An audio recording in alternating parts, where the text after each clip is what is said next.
Happy 2025, everybody. Welcome back. It's a new year. It's the same show. It's myself, Kyle, along with Neil, with a new Mike who actually has the exact same mic I do. It's literally the exact same mic, and that wasn't even by. I think when I asked my girlfriend for like a microphone, I guess this is the first thing that she saw. So Amazon. ironically, it was Yeah. like, so it's good. It was such it's a good Amazon pickup. Yeah, I used Yeah. it for my last Devil State of Mind podcast, so that was good. Well, you sound good. Yeah, thank you, and yeah, I'm having fun with the clips, doing clips. I'm really actually enjoying myself with It's doing. like it's funny because when I was approached by it this weekend with other people, and they were wondering like, Right. hey, I've seen some of your clips. Like, where are Yeah, you doing it? And I'm like, oh, doing it on YouTube Shorts. And YouTube. it's like, for anybody out there, like, it's so, like I've told you before too, like it's so simple to do, where you can literally sit on your couch, whatever, after dinner, you throw on the TV, and it takes 5 minutes to do. Yeah. The only thing that like stinks about it is that you have to wait, I think, what? Like 24 hours or You have to something. wait like 24 Okay. hours after you post the episode. So like for instance, this will be posted give or take 3, maybe 2:30. Yeah, something like that. Something like that. So Kyle won't be able to clip anything from this episode until tomorrow at the same time. So Well, it's okay because there's not a game till tomorrow night. So if we have anything, we can right. still get it Yeah, out, right? that's true. Yeah. So I mean, it's still nice though. It sucks that you have like that YouTube Shorts thing in the corner, but beggars I can't don't be care. choosers. On it, It is me what it is. personally, I don't care. Yeah. Like it doesn't bug me.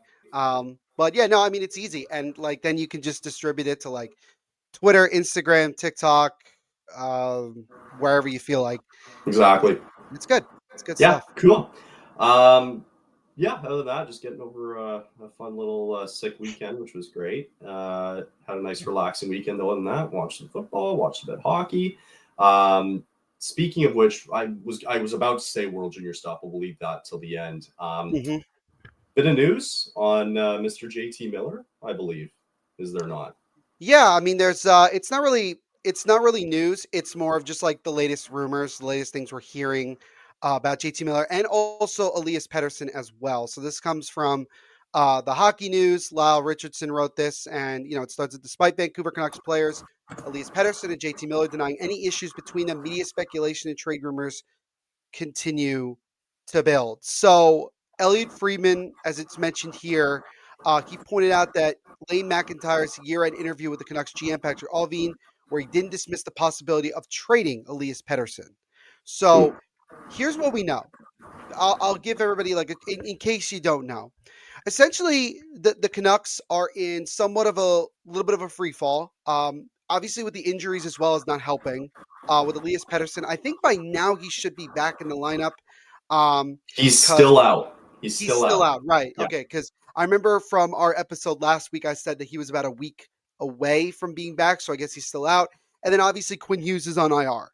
And with Pettersson, real quick, I checked fantasy this morning, and under the news, he said he'd be back midweek this week.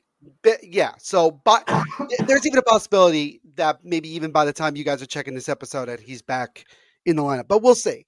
Regardless, really what has transpired is the discontent between both Elias Pettersson and JT Miller, specifically around the fact that there has been belief that JT Miller has called Elias Pettersson a quote soft European, something to that regard. So that, and I think, Kyle, if I'm not mistaken, I think you asked Dylan Kaiser about this, and he said that this is legitimate, like this is real discontent. Now, okay, he's not an inside source, but all right, he's not an inside source, but like he believes, and Dylan, obviously being a Canucks fan, believes wholeheartedly that this is real. Like this is not just some speculation, and there's a lot of you'll never reportings out. know. But also, too, like you'll never. I was gonna say you'll never know inside the locker room. No, it'll never come out, right? You won't. But we know that there's stuff going on because Quinn Hughes weeks ago pretty much confirmed it. Right, he did. And I give Quinn Hughes a lot of credit that he was just blatantly honest and was like, yeah, it's happening. And I think Like, I think part of the reason why he did that was because it was obvious, number one. And I think number two, I don't think he wanted more speculation to come out, more reporting coming out. I think he just wanted to kind of nip it in the bud and say, like, look, we're dealing with it. yeah, And I think what ends up happening is one of, if not both of those players are going to eventually be shipped out. I don't know if that will be at the deadline. I think it's unlikely, but I think no, yeah. summer, I think you will see both of them, or at least one of them moved. And I think JT Miller is going to be the one that ends up getting moved more likely than Elias Pettersson. It depends if this free fall kind of not even necessarily free fall because if I'm not mistaken, they're still in a playoff spot, right? Yeah, and Um, that's why I said like a little bit. I said a little bit of a free fall because obviously with some of the injuries that they're dealing with, and the fact that also they've been kind of up and down with their play. I mean, I right. look back to that collapse last week against the Kraken, where they were up 3 goals in the third period and ended up losing.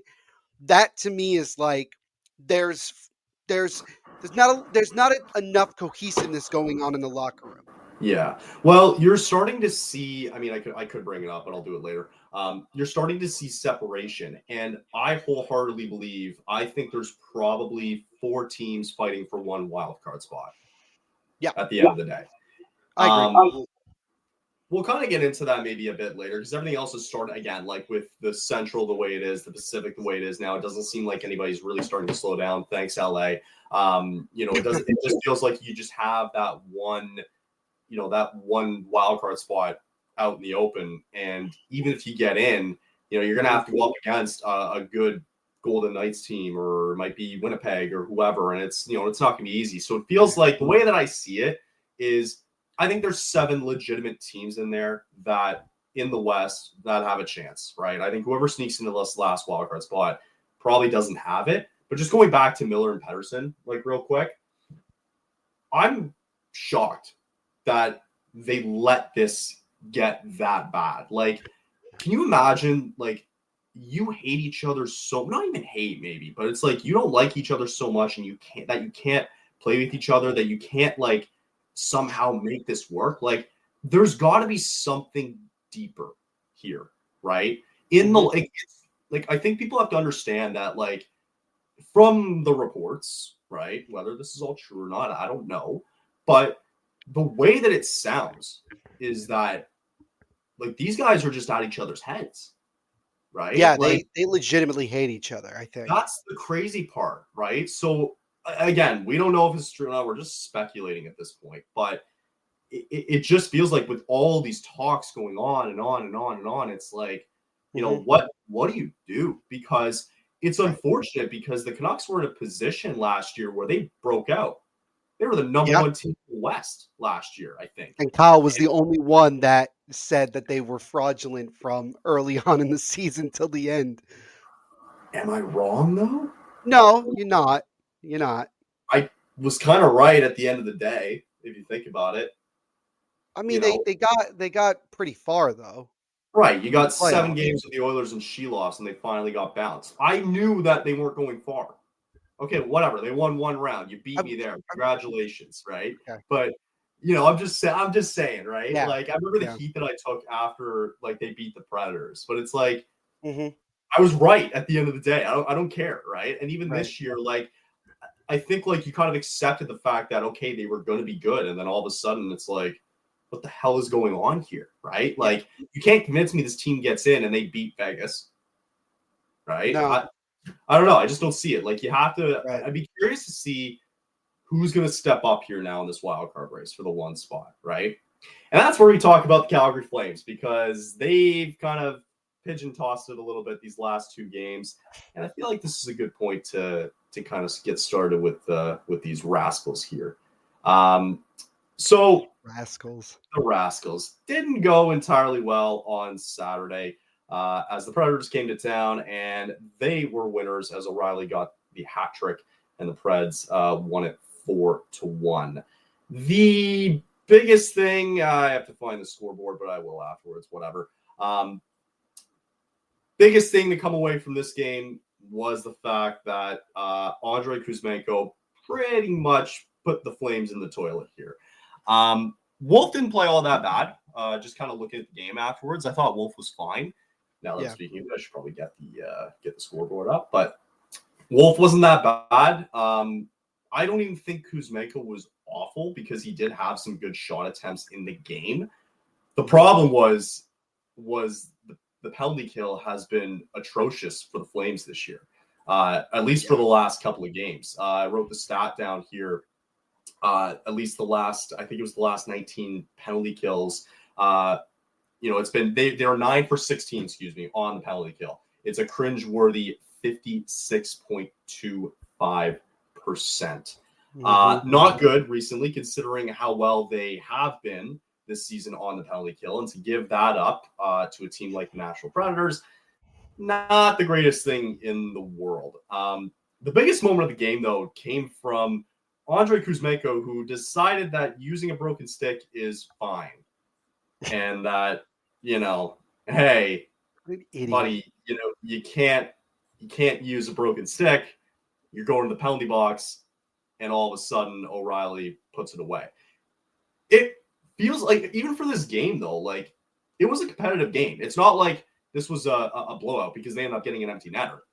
Kuzmenko just kind of cost this team there in the third period, right? Where Backlund gets them back within it. You're down 1, you're going into the break, you're feeling good, all right? Like we're a good third period team. We can kind of crawl and scratch our way back into this.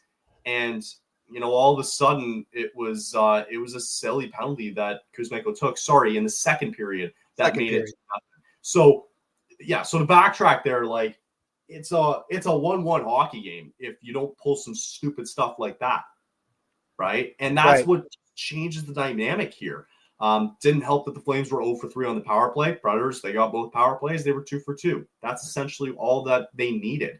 And the biggest stat of them all, I think, here is the Predators just blocked shots left, right, and center. They had 30 to the Flames 6.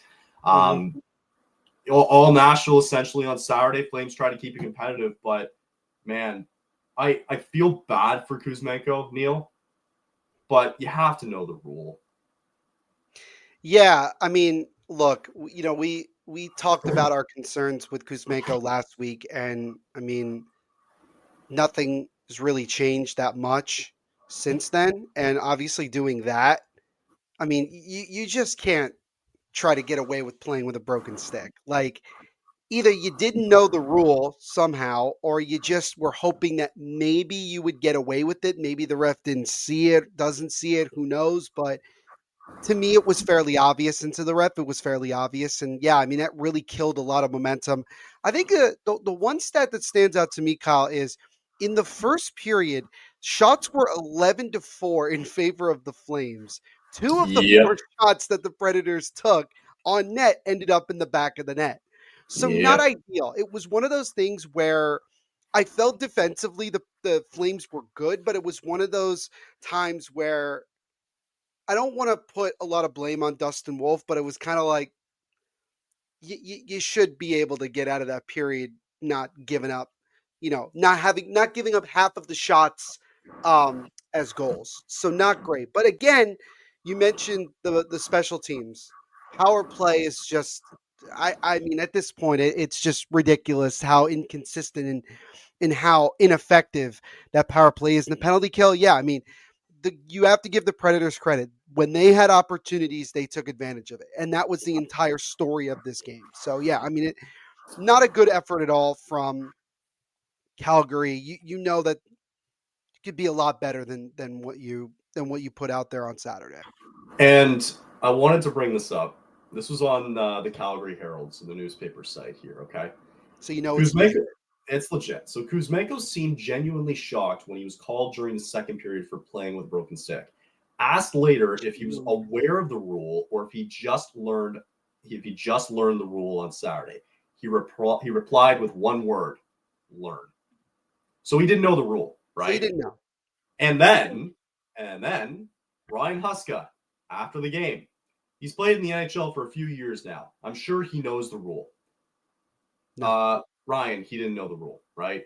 The one thing I would say was a positive for him is that he had a lot of shot attempts. So again, that was Huska after the game. Fair.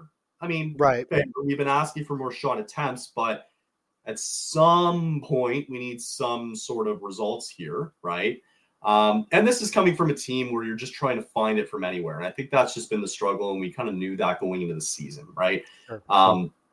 But it's just funny how it's like it falls on Kuzmenko, right? Because Huska's sitting there going like, these guys need to know the rule, right? That's his assumption. Mm-hmm. For Kuzmenko to come out there afterwards being like, I didn't know the rule. How long has this been rule in place for? Yeah. How many years now? Too many? Long time. Right? Long time. Right? Like, Andre, you're telling me that this is the first time you've had a broken stick in what? Your whole career? Right? That's essentially what he was trying to tell us. So I don't buy it, right? I get that you don't know the rule, but I don't buy the fact that like you haven't done this before, right? Yeah. Come on. Anyway, I think he didn't deny. I mean, he basically didn't deny that he didn't know the rule. He just said learn. sure. So, like for However you him, want to look at it. right? It for me, I look at it more like, okay, he basically is admitting that he didn't know, Yeah. and I think he just didn't want to say that he didn't know. I think he was just like, I'm learning from it, and that's what it is. So It's unfortunate, but bad look though. Bad it's look. a really bad look on what's been a really bad year for Kuzmenko. And all hope that we had of finding value for him at the deadline, we talked about it on the last show, is essentially gone. And again, it's just, it makes this deadline very interesting on what this team's going to do because, you know, look at the schedule. We just talked about before the break. Their schedule coming up. You got the Ducks, who are actually coming up a little bit in the standings, by the way.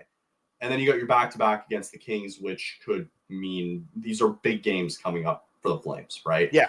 So, you know, a good chance to try to turn it around. Not the performance that you wanted to see on Saturday, especially at home. You know, and then again, like even Utah, like I remember looking back on that Utah game, like you're up going to the third period, you give away 2 goals within a minute, right? And this was after Dustin Wolf had a good performance and the Flames won. And Vladar gets the start. So the whole thing that Huska said at the beginning of the year where, oh, if you win, you'll get rewarded. Well, that's just not the case anymore, right? No. So at some point, like, I still believe, and I don't know about you, Neil, I still believe Dustin Wolf gives you the best chance to win every single night, right? And I hate it when people go, like, and maybe you experience this too on your end with the Devils, but I hate when I see comments online, right? And let's say Wolf has played, and he's done it before already. He's played 2-3 games in a row, right? And then Vladar goes in net, right? And then it's for people like, oh man, why is he? Wolf's been playing so good. Like, why is he in net? I'm sorry. Are you with the team? Like, do you know what's happening? Maybe Wolf goes up to him, or maybe they make the decision and decide, you know what? Like, he's kind of lingering a little bit today. Let's give Vladar the start, right? I'm sure you've seen it before too. Yeah, no, I've seen it plenty of times. You know, not just with covering the Devils, but just in general. Right. I think it's the thing that I don't like about Huska's like basically backtracking on his comment is just like the fact that you have this young goaltender who clearly has had a multitude of different really good performances throughout the year. He's been talked about in the NHL main world for a good period. I mean, even people are considering him not the winner or not the favorite to win the Calder Trophy, but to be a finalist, to be a top candidate. And I don't think it's been fair to either Dustin Wolf nor Dan Vladard in terms of that consistency. I think that they're both in kind of like a weird situation where, yeah, you want to be ready for every game, but at the same time, there's no flow to get into because you don't really know who it is. And then on top of that, you have to think about it from the players in front of their netminder. If they don't know or feel comfortable with who they're rocking with most nights, right? And there's uncertainty, you're going to see the level of play not be at 100%. So, an example that I can give you is before the holiday break, when you looked at it from the Devils standpoint, and I think it might have been Paul Cotter that mentioned it, saying basically like, look, we don't really care who's in net. We feel comfortable with either guy. We just want to play to a certain level every single night. And The difference is, though, is that it's very obvious that Jacob Markstrom is the number one guy for the Devils. There's no debating that. And that Yeah. was not even a debate at the beginning of the season. I When think you more of the acquired question, him. right. And I think the question more was how often were we going to see Jake Allen? And I think you're seeing Jake Allen in New Jersey about as much as you would expect to see him play. But you can clearly see that there's a difference of late in how they play. Like it just seems like the Devils' offense gets a little bit more going. Sure. Things seem to be a little bit better when Markstrom's in net because they know his capabilities. Whereas with Jake Allen, they're kind of almost trying to get him to that same level, and Jake Allen, talent-wise, is not at that same level. My point being with all of this is you need to send a message to your team about who is your guy. And I used that example last week about with if you're an NFL team and you're going back and forth between two quarterbacks, the team can never get any sort of continuity because you don't know who your main guy is moving forward. So I think even at this point in the year, where yes, we're still uncertain as to where this Flames team is going to end up by the time we hit mid-April, you still need to define your guy, not just for this season, but moving forward. So that's the way that I look at it. You hit the nail on the head. I think what I'm so curious about is how the last 20, 30 games are played and who has the majority of the starts. Because my guess is that both goalies are going to be on this team. Maybe. Yeah. I don't know. Unless there's a terrible injury and all of a sudden Vladar is needed somewhere else, right? I don't know. It'll be interesting to see what happens, right? But let's just say I would say the only team that, and again, this is not, I'm like not what, Carolina, unless they can't get healthy but again. but here's the thing about Carolina. You already have, I would argue that the goaltending level that you're getting in Carolina is fairly similar to what you're getting from Dan Vladar. Right. So if Vladar were to go to Carolina, is it really that much of an upgrade from what you already have? Maybe you could say that he's a better backup than Dustin Tokarski, who has not been anywhere decent. I mean, granted, he won last night, but that was because the Hurricanes backed him up and scored several times in the third period. Yeah. But they almost lost that game at home to Pittsburgh. Right. So I have a very tough time seeing Vladar, not because I don't think he has any sort of ability. I think it's just that it's not like last year where you had a multitude of teams, especially contending teams, that were looking around for goaltending. The other thing to keep in mind, ladies and gentlemen, goaltending trades don't really happen during the season. They just don't. Unless you're desperate, right? Unless you're desperate, which if you look at what Colorado did, they were very desperate. And I will say, investing that much in Mackenzie Blackwood, contract-wise, that's a risk. You got to be desperate. Yeah. If I'm being honest. It's true. That's a desperation signing, right? That was, yeah. I don't think you didn't have to do that right now. You could just wait it out.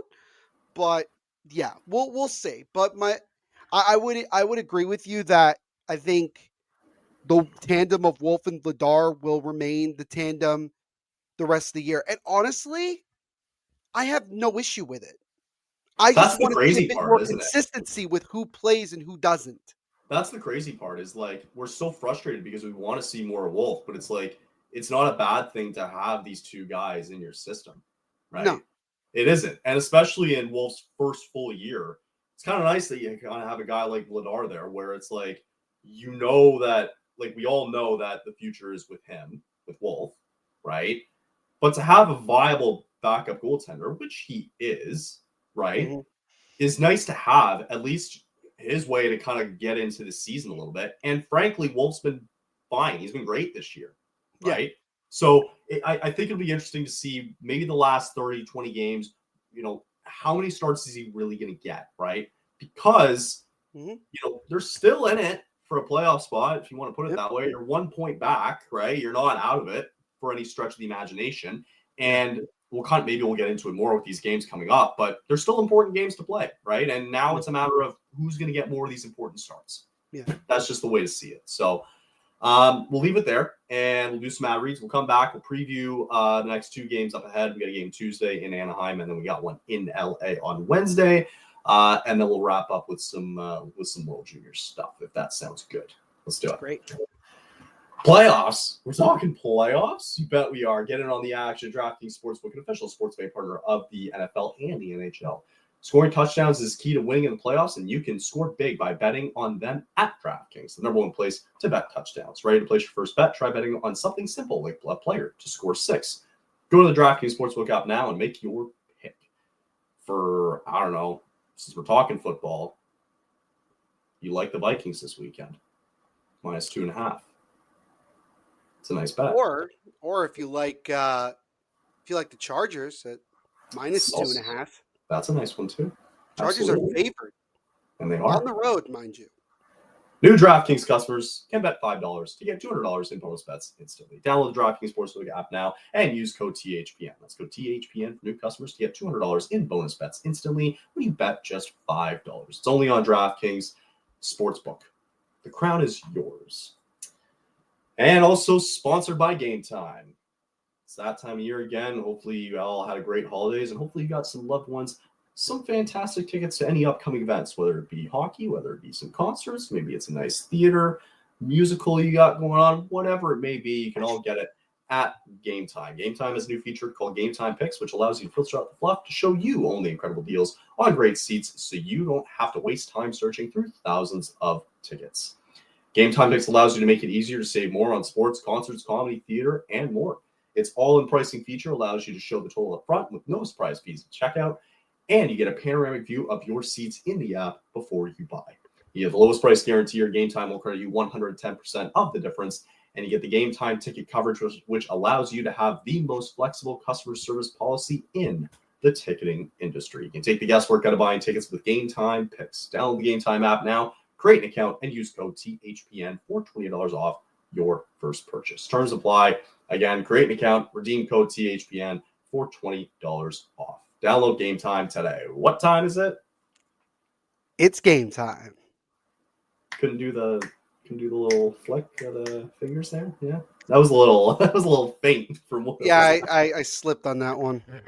Let's try it again. Hold on. I actually now want to. That better? You go. Maybe I'll do my left hand next time. Yeah, that's better. So yeah, we got 2 games coming up. Nothing really in terms of lineups today. This is their kind of travel day to get over to Anaheim, so they're obviously not on the ice. I think it's the mom's trip, by the way. And it is the mom's trip, a quick little trip because they will be in Anaheim, in LA, and then they'll be back home, I believe, on Saturday as they do the back-to-back with the LA Kings. So out in the standings, the Ducks are actually like 4 points behind the Calgary Flames right now, who have started to come up recently. Mind you, they have to leapfrog a couple of teams, but they're there nonetheless. And it's the second of a back-to-back because the Ducks did play last night. Second of a back-to-back. The Flames will be on a back-to-back as well. They'll play in Anaheim, and then they'll be playing in LA on Wednesday. And to get like some perspective here, right? If I'm just strictly looking at the LA games, like you take out the Anaheim one, for example, right? If you can make up 4 points on the Kings, just hypothetically, it's 2 games. No, I'm just saying the last time that we talked about if we could get this amount of points, it didn't. None of it happened. So be careful with what you're asking for. If all goes according to plan and they win both games in regulation, right? Mm-hmm. You all of a sudden are sitting 3 points behind LA. And who knows? We haven't even seen the Ducks yet. It's a big week for the Flames. You scrap out whatever happened last week, fresh start. You're on the road. You're in a building that's never been kind to you. But luckily enough, for the last couple of years, it's been a soft Ducks team who now has Jacob Trouba, not so soft. How important is it for this team at this point in the year with this 3 games coming up between the Ducks and the back-to-back with the Kings? I think it's extremely important because we're just at about the halfway point of the season in terms of games played for the Flames. And we're at the stage now where you're really just trying to rack up points. I know that, obviously you want to win every game. I get it. But even if you can't, just getting a point in some degree is a win in itself. because it's going to matter later on in the year when you're in the last 2 to 3 weeks of the year and you only need a couple of points here or there to get it done. And then you look back to games like here where we say, oh, it's, what's so special about a game on January 7th in Anaheim? It might end up being the biggest difference between making the playoffs and not. Yeah. Like, that's what I'm saying. So when you're facing up against the Ducks team, which is, to be fair, a lot better than I think people give them credit for. Yeah. Also, they've been better since Trevor Zegras was out. Not saying that there's a correlation to that. Could be. Just point it out. Also, Frank Vetrano just signed a 3-year contract extension yesterday. Yeah, I was going to mention that. Congratulations to Vetrano. Very nice. I think Dostal will end up being the starter. I think because John Gibson, I believe, started last night for the Ducks. Yeah, you got to find a way to get points here. I don't think that, I don't think there's any debate about that. I would like to see, out of these 3 games this week, I'm hoping for 4 points. Right. 4. Because it's too ambitious to ask and hope that the Flames sweep these 3 games. I mean, shoot, that would be awesome, right? That would be fantastic they do that. It's unlikely. It's unlikely. Well, we've seen Stranger Things already. They're 18-4-7 at this point in the year. Nobody thought that, right? Like, no. So that's what I mean. Like, we've seen Stranger Things happen, right? So, and also, like, in terms of thinking ahead, this is great for them in terms of their development. Oh, 100%. Right? Like, it's kind of nice to know that what areas, like, specifically, and I know you can say this with every team basically, but at least with these guys, like, in starting this new process, you're able to, like, fluctuate and figure out, okay, this is what we need. And from Craig Conroy, like, he's shown that, okay, you need, like, a young centerman who can specifically not only win faceoffs, but he needs to, be scoring some goals, right? You need goal scorers on this team. Okay, great. That's number 1, right? Got to work on that power play a little bit. Okay, let's see if we can add to that, right? So, like, they still have, in my eyes, it's a good defense, and I like the prospects that they have still coming up, right? This is all long talk, but still, like, it's just nice to know that at this point in the year, like, you're getting results because, these guys are fairly meshing well together. And frankly, you're getting good results so far from guys like Zari, from guys like Coronado. And it's just going to take a little bit of shuffling around here before we can start seeing some actual, maybe better results. Who knows, right? But, like, overall at this point in the year, it's still, like, really good, regardless if they miss the playoffs or not. Like, it's still a resounding success. And for any Flames fans who are going to sit here afterwards and be like, oh, here we go, middle of the pack again, don't get me started on this draft pick bullshit from the whole Sean Monahan thing, because I guarantee you I'm going to be talking about it again before season's end. Right. Yeah, I mean, and that's, to me, I think the big thing is just, it's cliche to say this, but it's truly one game at a time. I think that any game is an opportunity for this team to learn. I think being in a playoff race, I think, is good for them in the long-term run. They gain that experience. They understand what it's like to be in the thick of it. I think it's important. Should also mention really quickly, doesn't affect a ton, but the Kings put Arthur Kaliev on waivers yesterday. He was just claimed today by the New York Rangers. So Kaliev is now done in LA, and he goes cross-country to New York. I wouldn't say that was the best place for Kaliev to go in terms of getting a second opportunity, because obviously he's had a tough year with injuries, but just wanted to mention that really quickly. But nonetheless, I think that it's important. Well, and I would also just say this really quick. Again, sounds very corny, but it is the mom's trip. It would be nice if the team plays well in front of the people that put them on this planet. Yeah, well, exactly, right? Like, come on. I could have said that a lot nicer, but, like, no, I get it. Brought them into this world, like, honestly. Well, I think they are going to try. Like, well, they're going to try regardless. No, look, like you're going to try regardless, right? Like, yeah, you're going to try regardless of who's watching. Yeah, like it's a little bit different when it's like your mom. Your mom. Your mom. Like, don't disappoint your mom. Yeah, no, I get it. Yeah, and I think they will. I think they'll have a good time, and then, whatever. We say that, and, like, by Thursday we're both, like, upset. It's bullshit. Like, yeah, like, you know what? Screw the mom's trip. This is exactly. Yeah, so that should be pretty good for now. Not much else to really report on between now and Thursday. We'll be able to at least give some good reports from on Thursday with these two games back to back, Tuesday and Wednesday. I'm sure there's gonna be a lot coming from it. Also, thank you for bringing up Kalia, because there was a lot of people in the Flames Twitterverse that were like, pick him up, and I'm like, A lot of guys, people were like that. Yeah, a lot of right, people were like, right, and pick I'm 'em up. like, how many more goddamn wingers do you need on this team? Enough. Like, it's You enough, need enough. right? Like, no, like if he was Mhm. a centerman, great. Maybe we're talking a different story here, but no, like, stop it. We Yeah. don't need any more wingers, okay? Yeah. We get it.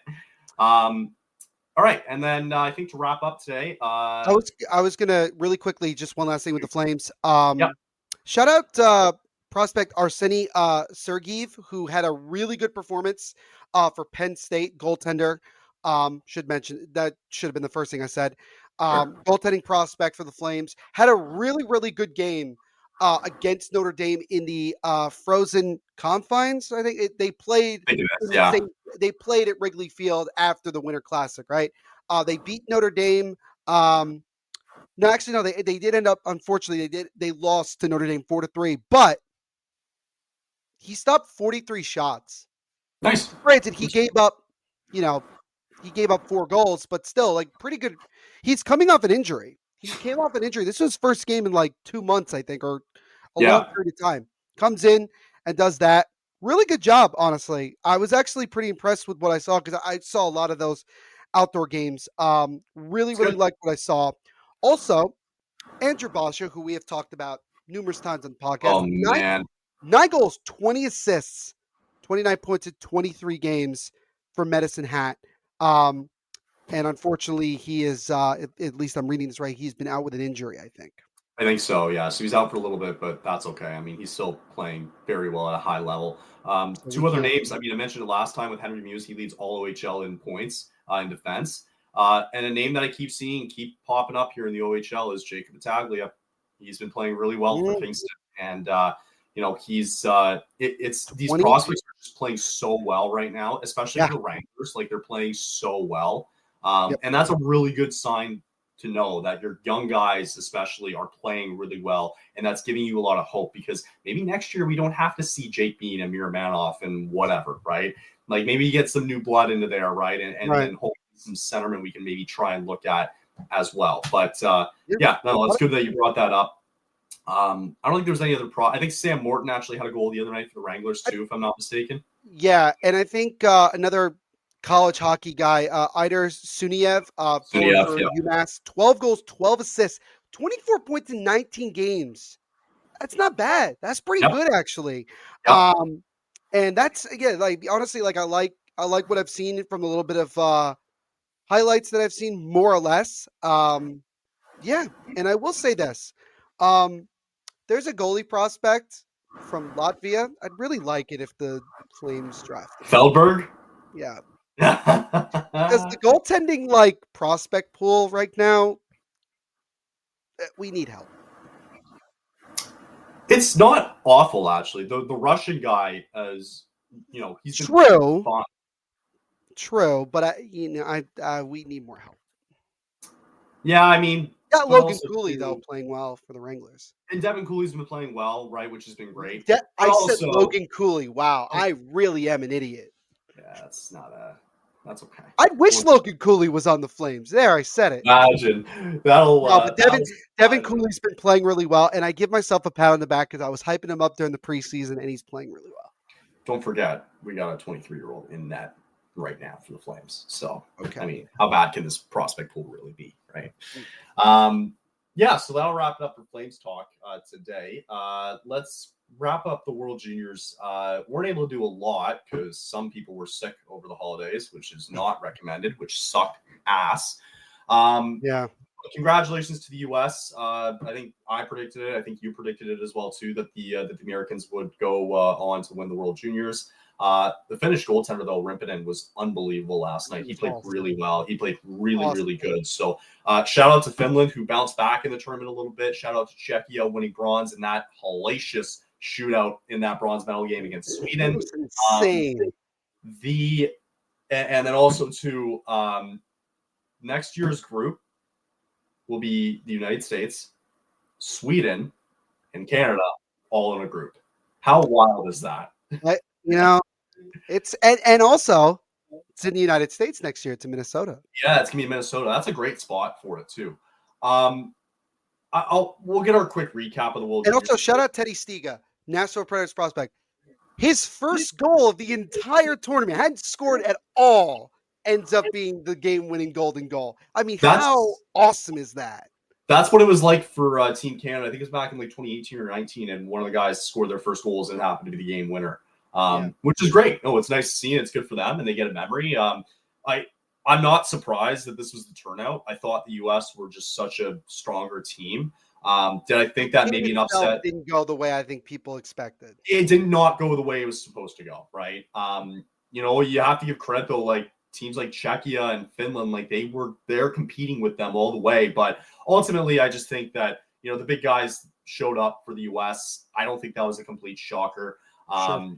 I expected them to win this tournament handily because we looked at it at the very beginning and there were major concerns about this Canadian team going in, and it showed its true colors. I think Dave Cameron's probably the worst coach in World Junior history. He sucks. He needed to go, and he needed to be fired, frankly, after the Latvian game. I was actually cheering for Czechia in that quarterfinal game. I was rooting for Czechia to win the game. No joke. And when they won with 40 seconds left, I was on the floor laughing my ass off that they were going to lose this game. It's hilarious. Yeah. Everything about it was so funny. There were a lot of. It felt like a very ignorant year for Canada. I think they felt that they were going to be better than what they were last year in Sweden. Yeah. Because last year in Sweden, I felt like that they should have gone further. Right. But yeah, I just think that they, quite frankly, that wasn't a team. They didn't play well together as a team. When you saw from the United States, they played. There was a lot of guys that were on the team last year, but these guys played together as a team, like the whole way through. And even when they were down 3-1 last night against Finland, it didn't seem like they were panicking. It was like, okay, yeah, we've had, it's not ideal, but they got going. Hudson with a unbelievable goal. Getting through two defenders, ridiculous. And even Teddy Stiga's goal was very nice to win the game. Nice. Yeah. And I'm sure the United States, we're going to miss Trey Augustine for sure next year. It'll be interesting to see now the pipeline for the U.S., right? Like going into, and it's like, I have to bring this up because I did see it yesterday and it did kind of like tickle my feathers a little bit, where it's great. Like the U.S. have won back-to-back gold medals for the first time ever at the World Juniors. Don't want to look back on history, right? Because they were shitting all over Canada yesterday, right? And I'm like, I may or may not have been a part of that. Sure. All right. Well, kind of won 6 in a row in the 90s, won a couple in a row in the early 2000s, won some back-to-backs already in the late 2000s. World Hockey Report? Oh, yeah, I saw that. Twitter, just like the Wikipedia. By the way, why Wikipedia? I know. Wikipedia. You could have found any other thing. Why'd you have to go there? Don't do Wikipedia for that. So it's like, I'll give you full credit. Like, there was no way this Canadian team was going to win the gold medal. They weren't going to win. It was a foregone conclusion. Why? Sure. Because they couldn't score. I wonder what team that reminds me of. The title of the show. It's the Flames, right? They can't score. That's ultimately what happened with this team. They couldn't score, and the guys that were left off the roster, they left. They could score. I think 7 to 8 guys off the roster who were putting up ridiculous points in college and in the CHL. Bennett Sinek is the one that stands out to me the most because it was ironic. 100%. Remember, like same day. Yeah. Canada loses that game to Latvia. Yeah. And he scores a ridiculous shootout goal. 100%. I guess they needed that, the shootout, right? Yeah, exactly. Now, would it have made a difference if you take in all those guys, like if you threw in Perek, Seneca, blanking here, Riley Height, I'm missing some names here. I think it would have made a difference. I think it would have made a difference too. You probably don't lose to Latvia. You probably you don't make it that close with Germany, even though they won. Right. I don't think still they would have beaten the U.S., but I think they could have ended up in the gold medal game. right? I You agree. don't finish third in the group. You finish second. You get Slovakia, and you probably handle your business. And you go and play Sweden. It would have been. Sure. Like it's a different. I think it's a completely different story. And Dave I agree. Cameron did not have this team ready. No. That's it. And the guys just couldn't put it together, right? And what they ultimately ended up doing is they put it all on Gavin McKenna. So it is what it is. I thought it was hilarious the entire tournament, but I want to give my props to the U.S. because I predicted them from the beginning. They deserved it. They had the more complete roster, the better team from day one. And as of right now, in the past 2 or 3 years, yeah, the U.S. has a good, probably one of the better prospect pools. Yeah, I mean, there's a lot of excitement, and it'll be really interesting when we get to the Four Nations face-off. Just now it adds fuel to the fire. Oh yeah, 100%. I'm sure that there are guys in the NHL that are pissed off that the World Junior team lost. Marchand already said it. He's like, "There's blood in the water now." Yeah, 100%. And 100%. I think I really think that I don't want to put money on it. Say the thing. I think Canada's going to just dominate this tournament. I really do. I think my one concern, just my one overall concern about Canada, goaltending. Sure, that's fair. Other than that, I totally agree with you that I could see them totally. What's exciting for me is seeing like we saw Connor McDavid on a world stage when he played, in the World Cup of Hockey. This is he's gonna play with, man. This is an older, much more mature Connor McDavid. This is like a holy crap. He's at the prime of his career. I did want to say this one thing though about the U.S. Also, too, don't forget. Check the status of Quinn Hughes closer to the Four Nations. It's a good point. Which, by the way, I'm not okay. It's going to sound biased, but if Quinn is not playing, what are the chances that Luke Hughes takes his spot? Not high. I think they take some other guys. You'd be surprised. Yeah, I think you'd be surprised. I think they take Noah Hannafin over Luke Hughes. I don't think it's a foregone conclusion, Kyle, from what I've heard. Because I'm just saying, just play devil's advocate, ironically, with me. Sure. Tom Fitzgerald was one of the assistant GMs of for Team the USA. Yes. Okay. And he talked about that, there were conversations about Luke making the team. Interesting. Okay, well, I'm just saying. No shit, there were conversations. I'm just saying. Look. Hey, do I think really good right now? I would be very worried about. My attitude about the Four Nations is the less players from whatever team you're a fan of that are playing, the better. Totally. Okay. Because you're putting this tournament, by the way, at one of the weirdest times of the year. In February. Kind of a nice time, to be honest. Well, don't forget, you want to put it as a weird time. How many trades do you think will happen during that time? That's what I want to know. How many trades happen? That'll be curious. Don't forget, the Olympics happen at this time anyway, right? That's true. And look at how hard they tried anyway at the Olympics stage. You don't think they'll do the same thing here at the Four Nations? They 100%. I think they will. No, yeah, I think they will. 100%. I think David Carl, by the way, needs to be a head coach in the NHL very soon. Yes, agreed. The man has won 2 national championships at Denver.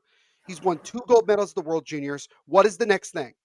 Well, but also too, got to go to the American Hockey League. But also, yeah, you got to go step by step, right? Which I think he will. Well, look at if you take football for example, right? Look at Nick Saban, right? He never went pro because that's where he was good at. He was good in a collegiate program. Okay, well he did, but he was the coach of the Dolphins for 2 years, don't? Okay, but you know what I mean here. He's more remembered for being in Alabama, right? Of course. So you just have to see if you're right. If you want to take that next step, it's the AHL. You got to work your way up, right? You can't just magically appear in the NHL and expect things to work, right? Paging Utica Comets, please. Right, exactly. So yeah, I mean, overall, it was a great tournament. I think it was just Ryan Leonard, the most hated man in North America, might be in Canada, but I mean, certainly so. Peter Sikora else for USA hated other than him? I'm trying to think. Probably everybody, for being frank. I forgot why Ryan Leonard's hated. I forgot. Peter Sikora, though, I loved it. After Czechia won, they go and celebrate. Peter Sikora's son, by the way? Yeah, I think so. That is his son. Okay, yeah. Yeah. Anyway, Yeah. and he goes into the corner and just like hushes the Canadian crowd. They start playing Canadian music in the locker room. I loved every second of that. How funny is that? That is really funny. Yeah. And I think what I always find interesting is like teams' reasoning behind like their goal song. So like the United States goes Freebird, which was so funny because I forgot which player they interviewed, but they interviewed one of the players for US. And he goes, "I'd never heard this song in my entire life up until this point, Yeah. and now I know all the words like verbatim." It's a And I great was song. like, It's a good "It song is a for it. great song." Oh Right? yeah, So it'll be, I think, looking forward to next year's World Juniors, the U.S. have a great chance to three-peat on home ice, right? A lot of pressure, right? that's why I don't have as In a much tough, faith next year. in a Personally. tough group with Sweden. Hmm. I can't imagine the Canadians making the same mistake they did this year, right? No, And if they do, there's some serious problems up top, right? Because of the amount of yeah, snubs that they left off the roster, right? yeah. We'll The one see. thing about Right? Canada is that, like, and you can attest to this, Kyle, but like from what I've experienced is that when they have something like this where they embarrass themselves, they'll figure it out. They'll turn it around Well, and they'll say to ourselves, "All right, let's use our brains this time and not our, yeah, let's do the right thing. Let's figure this out and go from there." Like, it's oh, not hard. pardon. I No, could, it's not. It's not. I could do it. I could let me assemble the roster, and I bet you I could do it. I could do a better job. I could do a better job coaching than whatever Dave Cameron did. Like, honestly, That's the first if thing you you gotta do. can't, You gotta get rid of Dave Cameron and bring in someone else. so dumb. Like Is there throwing ruling Bruce behind the Boudreaux. head coach of like the World Junior team? Like, does he have to be like a certain age or like a Oh certain no, they level? always change it up every year. Like it's a different coach every year. He'll never coach the Right, Canadian team again, right? Because this is the right. worst performance in history for Team Canada. Sure, And 100%. like it's bound to happen. And it's great for competition. Loved it for Latvia, right? Loved every second of it, right? They Gotta love that. almost pulled it off against Sweden in the quarterfinal. I thought they were gonna pull it off. I I really really did thought it was too. gonna happen. And that's got to be so good for them because that's like, that's going to promote it really well in Latvia. And, like that's going to elevate it even more. Oh Right. yeah, That's great to see from them. they're on Um, the rise. They they actually are. are like getting better as the They are. years go on. And it's really good to see. Right. Um, I think too, if Russia was in this tournament, Hmm. can you imagine if Russia was in this tournament? I think Canada would have finished seventh. Yeah. Right. Are we ever gonna see them again? We will. It'll take time. It'll take time. And I'm sure Yeah, the I Russians just like there's a play. part of me that just like feels bad for a lot of the players that are obviously not involved in anything that's going on. The Like, problem is, like, they can bring them back now, but the backlash towards them is going to be pretty big. It's going to be don't bad expect regardless. Russia to be there next year, people. No, It's no, no. especially with it being in the United States. Nope. It's going to take a while. It might be a Yeah. couple of years before we see that again. So, um, Also, because Kazakhstan is getting so close to like doing something hilarious. yo, they almost who was it? They almost beat what was it, Slovakia, Slovakia, and I was like, and that would have done it. Like they probably would have gone over the edge, and I mean they could have gotten over Switzerland too, but then all of a sudden they get relegated. So. so who ended? I'm trying to remember who ended up getting knocked out. Who's done? So Kazakhstan lost to Germany. They get knocked out. Denmark Right. won the division below. Denmark will be in the tournament So next year. Denmark will be there next year. Denmark's always interesting, but like Yeah. I'm really excited about like Latvia. I want to see what they do next year. Like Well, it's it's going to funny be really because interesting. the group is going to be the U.S., Sweden, Canada, Latvia, Germany. That's the group. It's such a tough group. It is the toughest group in a long time, and it's wide open for anybody to win the number one It spot. is. Three. Yeah. So, anyway, that'll be next year. Four Nations to look forward to. We'll look forward to that. Got some games this week, and we'll see whatever news pops up. But that's it.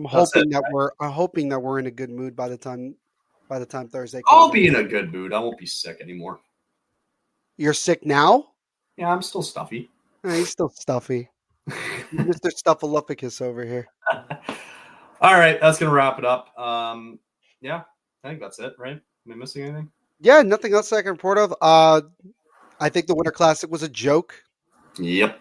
Other than that, Be honest with you. I mean, I did the live watch along on the THPN YouTube channel.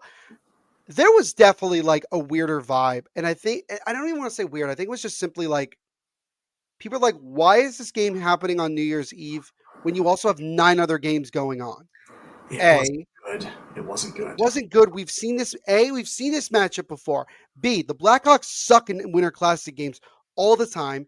And The Blues C, are we've mid, already by the been way. to this venue. Like nothing changed. Now, Gary Bettman goes on to say on the TNT broadcast, oh, people are going to think, which by the way, we should know at some point this week about, next year.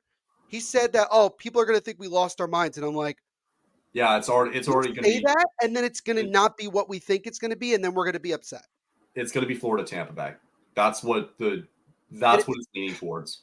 Yeah, Which I'm fine with. No. The Battle of Tampa, the Battle of Florida is fine. That's what I want.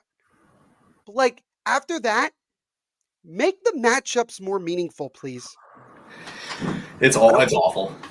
Like It's it's awful. just people are saying, "Oh, there's too many outdoor games." No, that's not the problem. The problem is A, the NHL doesn't do a good job anymore of promoting the damn game. Yeah. And B, they keep putting these lame matchups that people are not interested in. Last year was interesting because again, you had the Winter Classic between the two teams that have only been in the league for 6, 7 years combined. Yeah. Like that was cool. The problem after that is simply like things like you had the Stadium Series in New Jersey, this past Which was year, good. It was good. which was good. The Rangers Islanders, that was awesome. Yeah. But again, you've already done that matchup numerous times.